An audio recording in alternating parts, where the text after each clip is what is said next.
Hi everyone, this is Rohit from Lifestyle Mastery, and today I'm excited to have Casey, who was the founder of Operators Guild, a community of 800 plus top operators, which is an independent, invitation only group and home to world's top scalers in tech, finance, and operations. And he's also a general partner at Fog Ventures, where he's witnessing how AI is killing the 18-month fundraising cycle. Welcome to the show, Casey. Thank you for having me.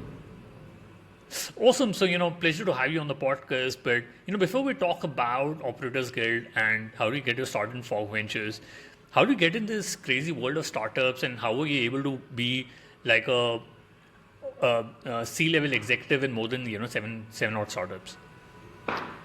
Well, so what happened was I went to Harvard Yeah. and studied economics and was told that there's two steps to nirvana. Step one is go to an island called Manhattan and get an investment banking job at Sure. Morgan Stanley or Goldman Sachs, and it was great. And then after that, there's only one last step, and it's get a hedge fund or private equity job and retire. And it was wonderful. I had my hedge fund job. It was great. Obviously, get paid very well, and life was good. But then I felt unfulfilled. There was something missing. I wasn't, air quote, happy for some reason. I wasn't as motivated. But this was it. This was supposed to be the job. So long story short, I left Wall Street, joined a 10-person tech startup because I was so enamored by the entrepreneur and the founder and the building. And then I realized that was for me. I realized that I was addicted to building, the risk, the optimism, the ownership of startups. And then from there, I was in New York at the time, and I was kind of laughed at, like, why are you doing tech startups? Like, what is that? So I had to go to a place called Silicon Valley. So I moved to the Bay Area, and then ever since then, it's been 5, almost 6 startups, and now I run the community of the tech operators who build the startups. Super interesting. And you've been into different startups at different stages. What patterns do you see in companies that successfully scale versus those that stall out? There are, well, there's a lot. So I don't even know where to begin here, but I would say, well, the first is, of course, the people, the team. That is by far, anyone will tell you, the most important element of any startup is who's running it. And so to me, when you think about the founder, the founding team, I think one is tenacity, right? Just will not give up. Another is a real understanding of the problem. Preferably, it's been their problem. Funny enough, I built Operators Guild because I had a problem. I couldn't find people like me in a community like me. I tried other communities, couldn't find it, right? There's a story apparently that, Travis of Uber couldn't find a taxi in San Francisco and got upset, right? So I think understanding the problem extremely well and being passionate and tenacious about it is extremely important when you look at successful companies. So the DNA is what I call it. The DNA of the company cannot be changed. Like Mark Zuckerberg, he's an engineer, right? Or he's a technical. And sure enough, Facebook is a technical, right, company. Or Stripe are developed by developers, right? So there's a DNA also that has to match the product or match the business model. And of course, I think, from there, is there a real problem being solved? There's a saying, I see a lot of solutions, but not a lot of problems. So a lot of times people think they have something that people want. They don't want it. And so the true test is, does someone take out their credit card and pay for it? If someone takes out their credit card or takes out their wallet and pays for whatever you have potentially a business. Right. And then the last one is, of course, scaling, right? There's companies who definitely find the solution. People want it, but they really mistime the go-to-market. Spend too much money too early, spend it in the wrong place, raise too much money, right? And then crush the company and culture due to unrealistic sales, not staging it right, etc. So the opposite of that obviously would make for great companies, but it takes a lot. At the end of the day, I think it's the founder and the team that really has made the biggest difference. Correct. And before the call, we talked about how, especially when it comes to startups, there'll be a future of generalist and a scaler. So how did you go about building Operators Guild, and do you think AI will accelerate that sort of generalist job roles, or will it be more of like a specialist roles, like a lot of specialist job roles are going to be there? I think the mix of generalists versus specialists has and will continue to move toward generalists. So when I started in 2010 in tech, I think generalists were very misunderstood. I had a CFO title, but I was doing a lot more than CFO. And so there's a lot of generalists already happening, but it was just never really was understood or identified.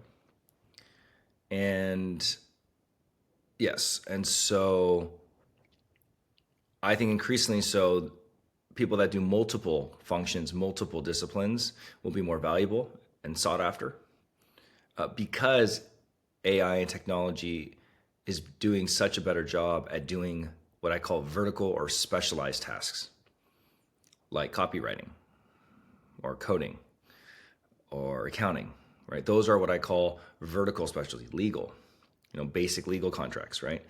So the juniorish specialists, so to speak, are starting to have tools that do it.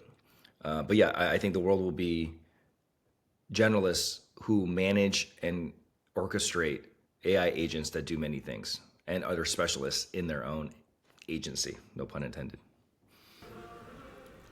Correct. And you recently wrote about the 18-month fundraising cycle is dead, and you have two founders, two laptops, and you have ChatGPT as a co-founder. So how has that changed the startup economics? And do you see a 1-person or 2-person team making like $100 million or $10 million companies going forward? Yeah, I wrote that a while back, and I think it got a lot of attention because I think for some people, some founders, it was interesting. They didn't want to believe that was happening. Because I think there's a nostalgia for the old days of how things were built. Now, to be fair, I think big businesses, it's not the 2-person and laptop, right? I think it can be. All I was trying to say is the velocity and speed of product iteration is at its all-time high. And what does that mean? Well, so why has product iteration gone so fast? One is the cost of doing things is less. It's just cheaper to build now for all sorts of reasons. So when it's cheaper, more people can do it. If more people do it, also there's more competition. And then the tools we have to build, to code, to whatever, all of it are becoming more convenient. The other thing is tech startups have had now 30, 40 years of cycles to learn from how to build a startup fast, quick, efficiently, right? So we're getting better and better every cycle. So the other part is there's so much more money in general, in aggregate, going into tech. So think about that. Way more money, cheaper to start. Way more startups. Way more competition. Okay, so then what happens? You have to move fast, right? Slow, just think about it. There's a lot of people in a race. It's easy to join the race. You got to be faster. The other thing is things are changing so fast. So before the derivative of change was, 6 months, a year, maybe a year, 2 years. Now it's like 3 months, weeks. So if you're going this direction, and all of a sudden the world is going that direction, how do you survive? Immediate flexibility and speed. So yes, all that combined is you don't need these big 18-month cycles anymore. In fact, too much has changed in 18 months. So you need to probably do a 6-month, 12-month, give me this money, I don't need a lot, also helps with dilution. Let me test it, go really fast, see if there's anything, right? Rather than dilute yourself, put a whole bunch of money in, and you're not even sure how far you're going to go. So it's just more shorter sprints until you find the thing you like. But even then, after you get product market fit, there's so much disruption. You think you got it. You think you're the best. And all of a sudden, I mean, look at Google. I mean, like ChatGPT just came out. Even people like Google have to always stay nimble. Meta, for all their money, didn't get AI right. So for big and small, velocity and aggressiveness. Yeah, and with Sora coming out, maybe Meta needs to be on their toes now. But with micro raises, how should founders think about optimizing dilution in this new reality? Well, it's that. I think it's smaller raises faster. It's shorter milestones. So instead of waiting 9 months for a milestone, it's 2 months, 3 months. I still think it's important to not be too cute with fundraising. Like, you probably do want to fundraise for more runway, for speed and for flexibility. So you don't want to say, oh, I'm only going to raise for 6 months. I think that's very dangerous. But I do think you can reset the valuation more frequently in shorter time frame. Because the other issue is when you start doing 2 years, type of runway, the valuations can get very high, right? Oh, and the reason why is because you're taking more money, right? If you're taking more money, but you want to, reduce percentage dilution, the valuation goes up. You push the price up just because. So the less you raise, the more you have to push the valuation up to keep the same, to keep dilution down. So I think this idea of like, I'm going to raise a lot of money sometimes means I got to raise at a very high price. So this has always been true, not just now. A lot of founders, they get caught in the valuation trap. And valuations aren't free. People think, oh, I got $1 billion valuation. That is not free. The amount of work you need to do, the amount of growth you need to deliver is incredible. So just be careful what you ask for. So it's a balance of what are the likelihood that you will hit the valuation in the amount of time that the money bought you to fundraise, bought you for runway. Got it. So does it mean that defensibility in AI is gone? And if anyone can build something for cheaply, so how do you sustain that edge? Do you think the moat is distribution? Absolutely. I think the moat is distribution and velocity. Technology is less of a differentiator now because everyone has powerful technology. They can just plug into an LLM, right?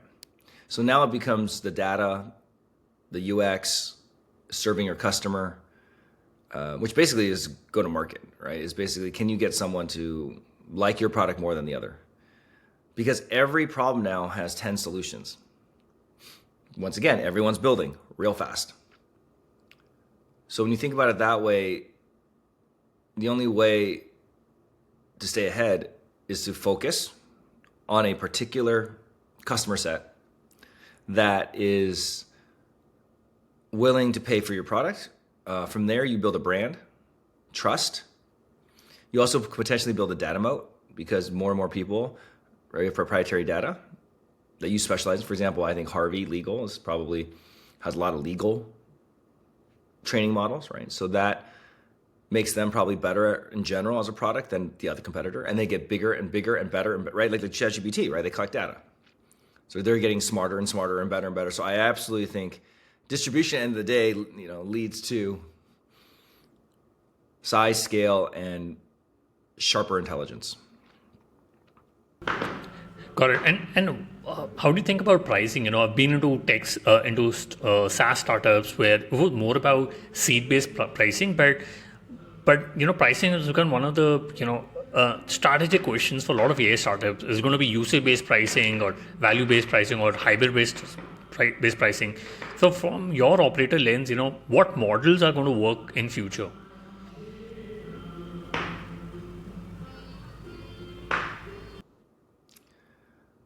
I don't have a very strong opinion on this, but from where I sit, it feels like usage is where things are going. A lot of it tied to electricity and consumption. That's like, if you think about it, at the end of the day, companies need to make money, right? So you think about where the money goes. Well, the money's going to variable costs called energy, compute, right? So for a lot of these things, I think it's more compute based. Now, obviously, I think those costs go down over time, but because I think the variability of usage is increasing, some companies are going to use a lot. Whereas before, it was not usage based as much, right? Software was more like, less consumption and more like, it just does a certain thing. But now you can do more, do less of the same thing, ask more inquiries, et cetera. So yeah, I think the world will move more toward variable pricing, or at least tied to consumption and usage. Maybe not even size. Sometimes small companies use a lot, and I don't know, bigger companies can use less. But I think at the end of the day, it's probably going to be a usage consumption based variable pricing. Oh, the other one is barbell, is that the enterprise pays the most. Yeah. Right. So that's the other way of thinking about it. And then consumers and retail pay very under, so that it's being subsidized by enterprise. So because if you think about it, your grandpa, grandma, if they're using chip, they're not going to just start paying a lot of money for it, right? Even though if they use it a lot.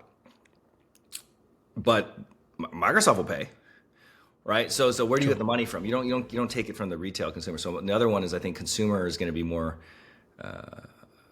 underpriced to be competitive, but enterprise is where the money's going to be made. Got it. Interesting. And you lead a community of more than 1,000 operators. So what are sort of discussions, or what are you telling how AI will reallocate human labor costs inside their organization? Because in the last year or more than that, everybody is worried about their jobs. Be it any part of the world, people are thinking they're going to lose their jobs and AI is going to take over, and you have super intelligence coming in the next 2 or 3 years. But what are your viewpoints on that? Yeah, I think a lot is going to change. In the Operators Guild, I think we do a really good job of always staying on top of where the latest business practices are going as it relates to all the things, from what are the best tools. So for example, we have Demo Day coming up, and it's all the best finance ops tools that people are using. So what we do is share a lot of the latest and greatest. From there, we have a lot of discussions, right? How are you using this? How are you solving this? So there's just a very classic community support that I think is the answer to most things. The answer is not a mentor, an article, a book. No one book, article, mentor is going to be flexible enough or having enough information as things change to help you as much as a community of operators who actively operate. So we share a lot of best practices. So as a collective, we know what's going on. I think as it comes to jobs, I think it's evolving. And I think so the Operators Guild is unique in that we are not a finance community. We're not a BizOps community. We're not a COO community. We have CFOs, chief of staffs, COOs, early founders, but those are just titles. Titles are not accurate. It's what you can do. It's the disciplines you have. We're multifunction. The CFOs in my group do way more than finance. Their strategy, they're sometimes mini CEOs. So what is a CEO doing? They're cross-functional. So I really think for the AI thing is moving more toward cross-functional, multidiscipline, so that you are not concentrated in any one role. Scaling is what I call it. So the art of scaling is super important. And I think that's what we're moving toward as a group, is learning how to scale businesses in general, not just be a CFO. So you have CFOs next to COOs, next to CEOs. So you rub shoulders. You have BizOps, you have chief of staffs, you have RevOps. So you become, in mixed martial arts. Have you heard of martial arts? So mixed martial arts. So it's not just karate. It's not just boxing. They do both. That's it. That's the best way. We're like the mixed martial arts and those are the ones who won in the fighting arena, right? All the single specialists are not. So that's another way to think about it. Interesting. And do you see more consultants and fractionals coming out of in the next couple of years? Yes, but I do think it's for one of the reasons is because there's less jobs. Higher productivity, people can do more with less. Why don't we just get a fractional, not a full-time? There's just less full-time jobs. Ironically, though, I think it's going to be offset a bit because AI is growing so much that there's more companies, more businesses that need full-time. Yeah. But yes, it's a mix. Yeah, it's a mix. Got it. And what do you think is going to be like an ideal operator? I mean, you talk about specialist generalists, but do you think an operator would know how to run clay tables and do create financial modeling? Is that what you're referring to? A generalist who can do all kinds of things? Yes, well, it's not just all kinds of things. I think it's to manage all kinds of AI agents. Okay. So I know the financial model, but you don't need to anymore. I mean, it's good to know, but there's agents now that can do it soon better. So it's which agent do I use? How do I marry that with another agent? So it's like centralizing all the agents. So it's about learning AI agents. So everybody, would need to, especially if they're going to B school, they need to learn how to run an AI agent, and that's how, they'll get the next job. Awesome. Yep.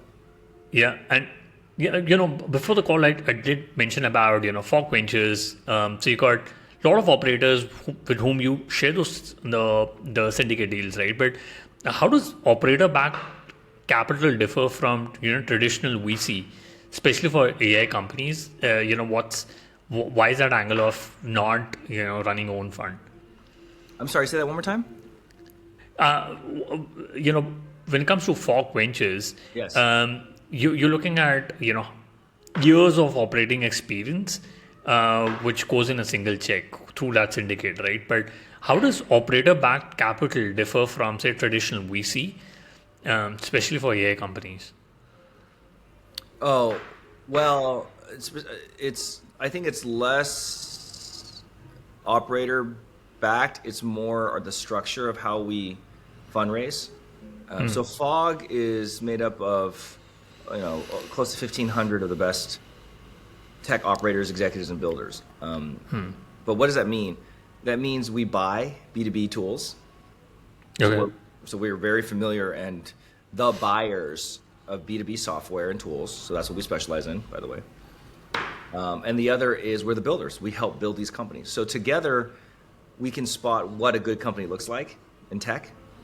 Yeah. Because we do it. We can help them through being hired by them, being fractional, knowing other people, advising because we build all the time. And then the other is, of course, buying.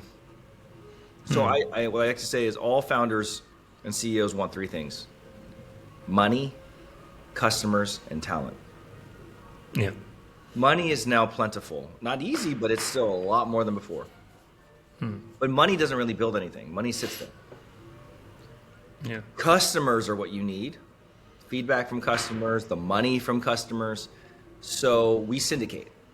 So when we have a deal, we share it with all 1,500, or sometimes less depending on the confidentiality. That is powerful. It's like a Super Bowl ad, right? And so they all see it. We do have a very high screening process, so generally it's already a very top product. So the brand awareness is massive. I think we have a 90% open rate. So over 1,000 companies at least will know who you are. What's that worth? Then we have a super pitch where the founder will pitch the product and the company for the investment, but now everyone gets to see the product. They know it exists. They might buy it. They might refer it. They might tell other people. They might tell their executives. So it's a very, very powerful way to go to market for fundraising. Traditional VC is great. It's much faster, right? They cut a big check, swifter. So there's size there, element is brand, if you're into the big name brands. But we are not that. We basically tag along as what I would call a very highly strategic partner. Correct. And um, 2025 been interesting. You've got a lot of IPOs. We've had Navin, Wealthfront, some of the bigger IPOs also coming in. But there's a bit of an M&A activity also coming in. Maybe because Donald Trump is back as a president. But do you think private equity turns the tide in tough markets, or are we in a different game altogether, where you see a lot of consolidation which is going to happen in AI or in other markets? Or what are your thoughts on, especially when it comes to M&A and private equity? My thoughts on what's happening in M&A and private equity? Yeah.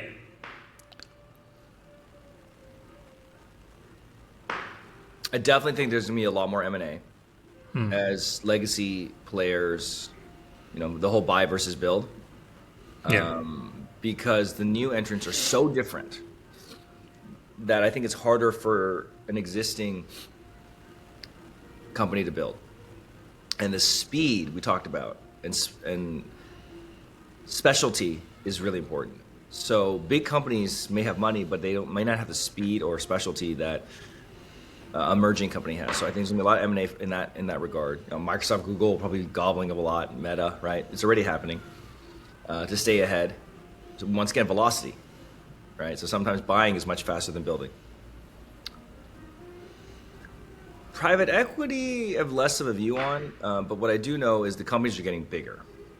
So growth stage companies are now, a lot of people are now prefer growth stage companies. So they'd rather invest in a known brand pre-IPO than an early company, because the early companies are just a lot more risky now. Yeah, they have more upside, but there's so many of them. I think people are looking for more data points to see who's going to actually make it, because there's a lot of disruption. So generally, the bigger the company, the more, the safer they think. So I think those are the trends. Got it. And in case you work across SaaS, marketplaces, hardware, and e-commerce, which models do you think are best positioned for AI transformation going ahead?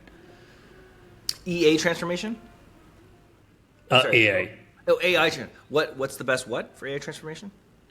Which of these models in the sectors that you work for are best positioned for AI transformation? You're talking about like LLM versus apps? Is that what you mean?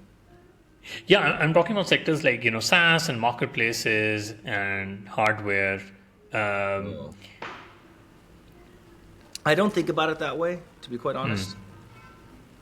I do think about it in terms of like the application layer, or the middleware layer, or the foundational model.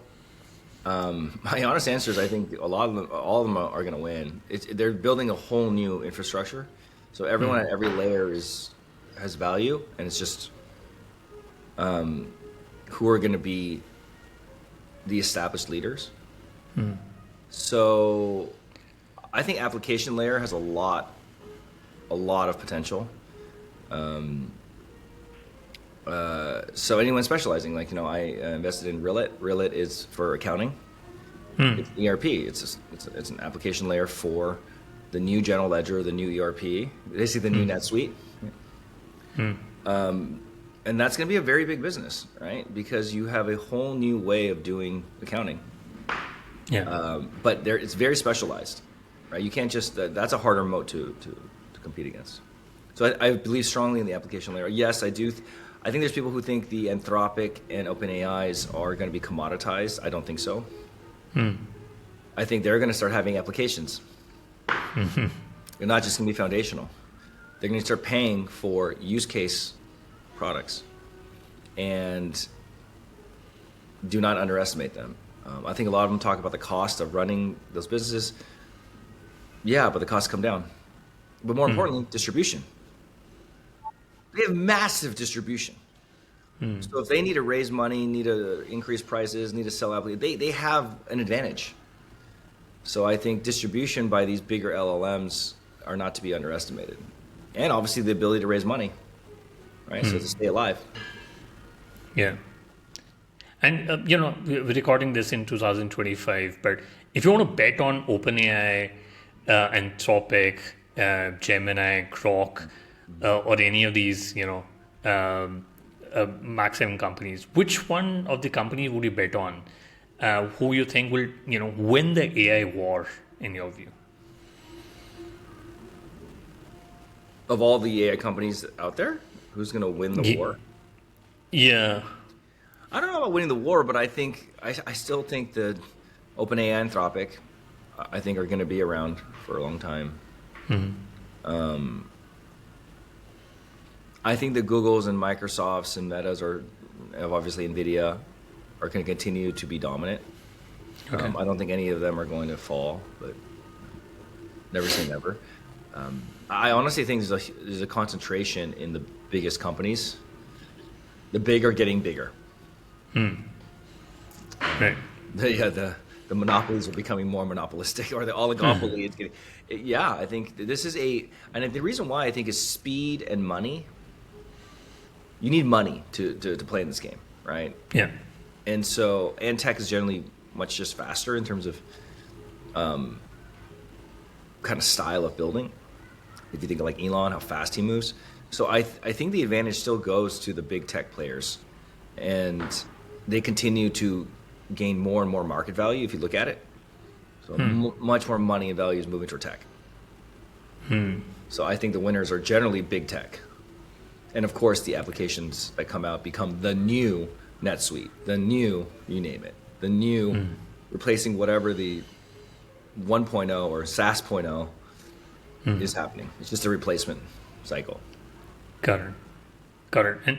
And what's the biggest operational mistake you see AI companies making right now? As somebody who's advising and consulting startups and investing into them.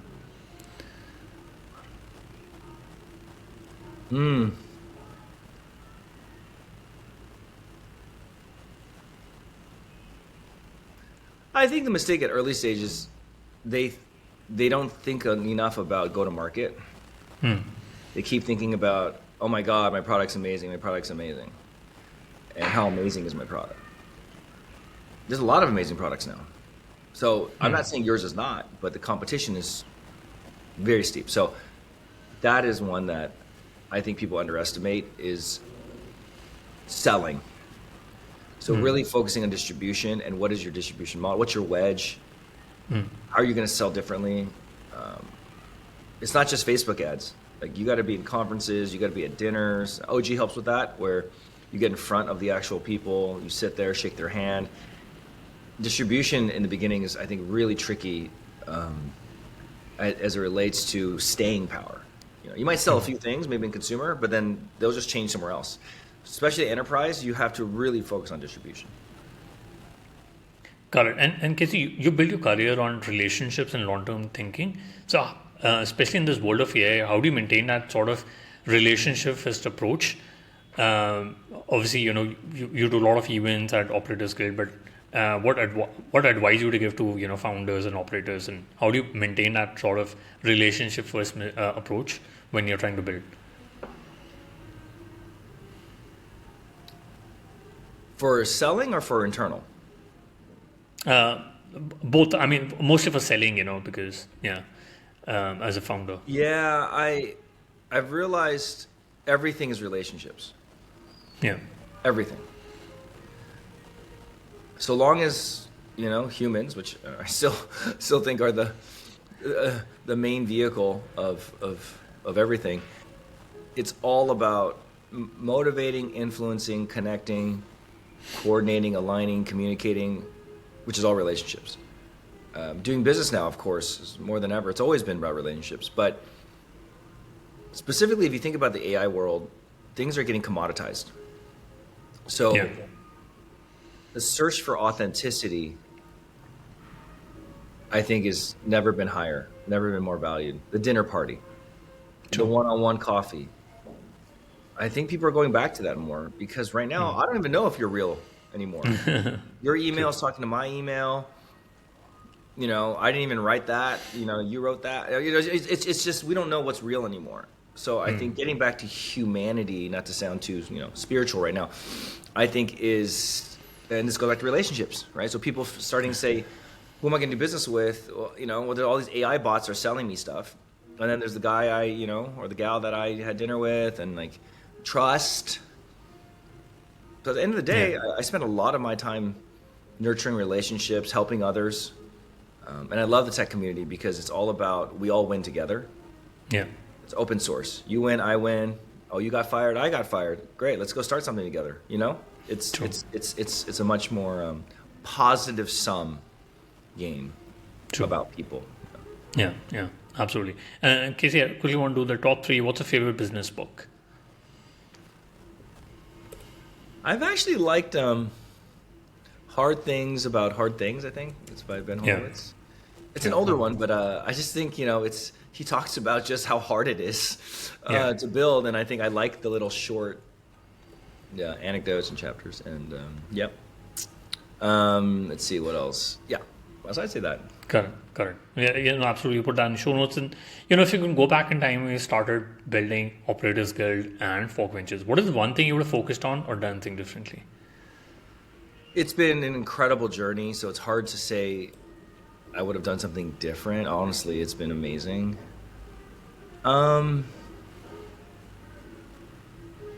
Wow, I just know so much more of how we function, but I think I couldn't have changed it earlier. Like, it has to evolve. You can't take step 7 and make it step 2.